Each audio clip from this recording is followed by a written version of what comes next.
to cast a Latino actress as Snow White. It makes no sense to me. You're progressive in one way, but you're literally no offense to anything. They're very proud to cast still making that backward story of 7 dwarves living in a cave. What the are you doing, man? They're remaking the movie. They just got rid of the dwarves. Okay, but what do they call them? Why would they get rid of the call them dwarves, though? Magical creatures. Because right now there's more dwarves on this podcast than there are in the new Snow White movie. And that's probably due to Peter Dinklage. Yep. This would have been a lot better if they, had a strong male along with her, a prince, if it wasn't about socialism, if they didn't remove the dwarves, if they had... How did a beloved fairy tale become the center of one of Hollywood's biggest controversies? For months, social media buzzed with accusations and rumors about Disney's live-action Snow White. Fans expected magic and nostalgia, but what they got were headlines about studio panic, script rewrites, and a rising star caught in the crossfire.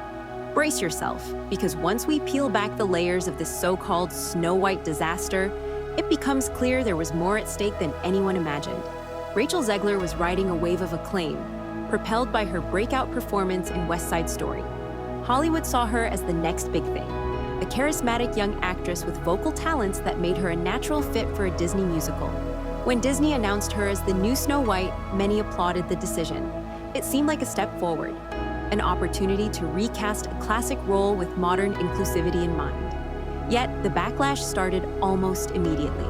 A fraction of the audience insisted that a Latina actress didn't align with their expectations of the traditional Snow White, who in the original tale was described as having skin as white as snow. Zegler, unprepared for this level of scrutiny, didn't publicly engage with the debate at first. She trusted the studio and the film's creative team to handle any backlash or confusion. Her supporters hailed her casting as an overdue change of pace for the notoriously cautious Disney. The studio had been steadily weaving diversity into its live-action remakes, and many fans were hungry for an updated version of Snow White. But while the casting of Rachel Zegler drew both cheers and jeers, it was nothing compared to the storm brewing on the horizon. Peter Dinklage, revered by many for his portrayal of Tyrion Lannister in Game of Thrones, is no stranger to speaking out on issues of representation. He has a track record of challenging Hollywood to broaden its outlook on roles for people with dwarfism. So when he heard about Snow White, a tale defined by its 7 dwarfs, he took the opportunity to speak his mind. During a candid interview, he openly questioned why Disney was so proud of casting a Latina actress while still relying on the backward depiction of dwarfs living in a cave. His critiques struck a chord. Some fans viewed him as a champion for people with dwarfism, praising him for spotlighting a classic story's problematic tropes. Others felt he was overreacting, arguing that Snow White's dwarfs could be portrayed thoughtfully without belittling anyone. Dinklage's comments exploded online. People debated whether it was time to retire the dwarfs entirely or if the original characters merely needed a respectful reintroduction. Disney quickly realized they had a PR crisis on their hands. The studio faced a stark choice: press forward and risk being labeled insensitive, or scramble to find a more modern approach, possibly at the expense of the movie's cohesive vision.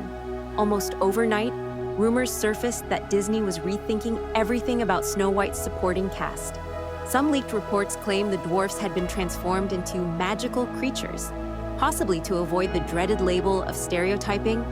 Insiders whispered that the production timeline shifted to accommodate script rewrites.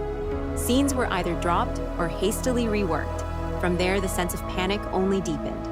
Every piece of newly leaked information attracted fresh criticism. Was Disney bowing to pressure too quickly? Were they trying to sanitize a story beyond recognition? Amid these swirling tensions, Rachel Zegler continued preparing for the role of a lifetime, perhaps unaware that the story she signed up for was already under reconstruction. Behind the scenes, editors and writers tried to balance the desire for modernization with the fairy tale's original charm. Internal disagreements reportedly broke out. One side wanted to maintain the whimsical elements that made Snow White iconic, while the other side insisted that those very elements had long been outdated and potentially offensive. When Peter Dinklage's remarks went viral, it was like a match tossed into a tinderbox. Some production insiders speculated that the creative confusion stemmed from Disney's lack of a unified plan. Everyone agreed changes were necessary, but how far should they go? Meanwhile, the general public only saw the tip of the iceberg: snippets of news about magical creatures and rumors that dwarfs might be written out altogether. As the main star, Rachel Zegler became the focal point for both curiosity and criticism. Many fans, whether they liked her casting or not, were eager to hear her thoughts on the swirling dwarf controversy. But official statements from her camp were scarce, leading some to believe she was under strict orders to avoid stirring the pot. Soon, tabloids and online forums started suggesting that Zegler was privately furious about how the film was shaping up. Whispers emerged. Did she blame Dinklage for poking the hornet's nest in a way that forced the studio's hand? There was no direct confirmation from Zegler herself, but the rumor alone generated enough speculation to keep the story alive. Meanwhile, Zegler's critics pounced. They argued that she should have spoken out, either in solidarity with Dinklage's concerns or to defend the film's original vision. Some fans felt she was caught in an impossible situation. If she supported a more traditional portrayal, she risked being criticized for ignoring the representation issues. If she embraced Dinklage's stance, she might look like she was undermining the project she agreed to star in. The online chatter turned nasty at times, with Snow White disaster trending as a shorthand for a film seemingly doomed by controversy, half-baked rewrites, and an apparent lack of cohesive direction. For anyone hoping to see a fresh, uplifting remake of a timeless Disney classic, these developments were worrying signs indeed. As if the mounting negativity wasn't enough, details from early test screenings started leaking online. Sources painted an unflattering picture. The film reportedly felt disjointed. Audiences complained about jarring tonal shifts. One moment aiming for the story's classic sweetness, the next moment diving into heavy-handed messages about modern equality. Zegler's performance itself received mixed reviews. While some test viewers believed she gave the role genuine earnestness, others felt her talents were overshadowed by the frantic changes swirling around her. Even those sympathetic to the film's aims admitted that certain scenes came across as forced attempts at being progressive, rather than organic storytelling. Critics of the new dwarf concept were particularly vocal. Some claimed the dwarfs felt like an afterthought, briefly introduced and then sidelined. Others insisted they should have been cut out entirely if Disney was that concerned about old stereotypes. Instead, the script tried to thread the needle, satisfying no one. In the wake of these lukewarm reactions, Disney found itself at a crossroads. Doubling down on the project meant risking more criticism, but major changes at that stage could prove costly and time-consuming. Everyone from production assistants to top executives felt the heat. Still, the train was too far down the track to halt the film completely. Deadlines had to be met, and marketing had already begun in earnest. While Peter Dinklage initially received praise for calling out potential stereotypes, a new wave of criticism arose, this time from actors within the dwarfism community. People like Dylan Postal argued that roles depicting dwarfs can be valuable work for little-person actors, especially in big-budget Disney features. To them, Dinklage's condemnation threatened to eliminate jobs. The complexity of the issue became even clearer. Was it better to represent dwarfs as comedic sidekicks or magical beings? Or was it better to avoid depicting them altogether to prevent any harmful cliches?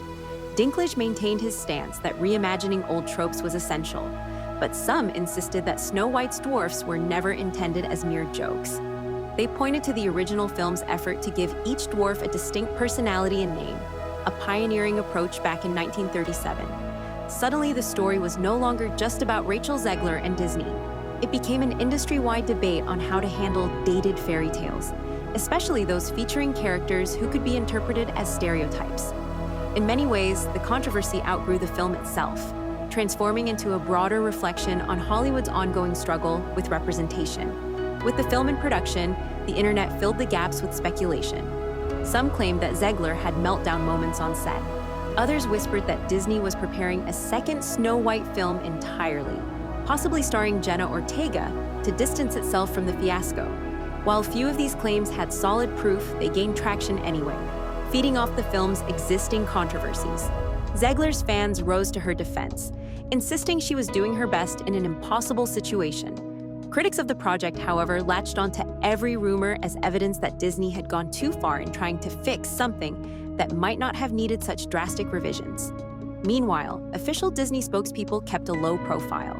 They released minimal statements, only emphasizing how important it was to handle the material with care.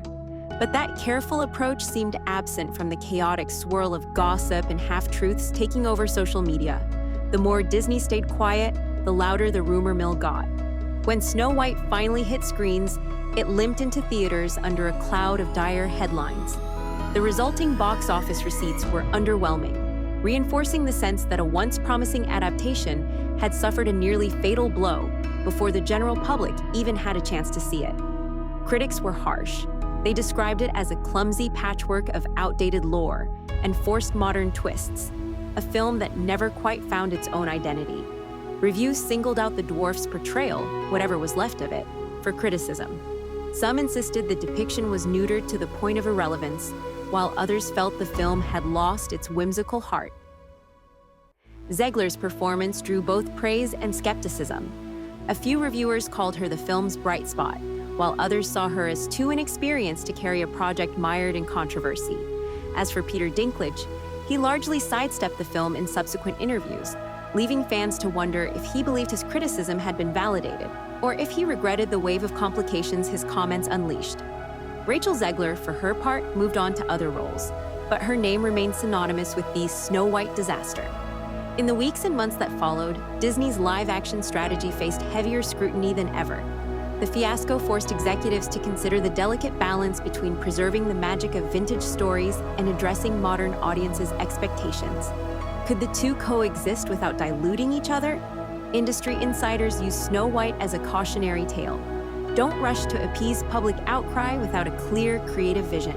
Don't wait until public figures call you out to reconsider sensitive portrayals. And most importantly, don't assume that brand recognition alone can shield a film from negative buzz. For Rachel Zegler, questions lingered. Did she truly point a finger at Peter Dinklage behind closed doors? Was the blame game narrative just another rumor fanned by tabloids? If the rumor was true, it might reflect the frustration of an up-and-coming actress cornered by a swirl of production mishaps that were never hers to control. If false, it underscores how easy it is for speculation to overshadow facts in the fast-paced environment of modern entertainment.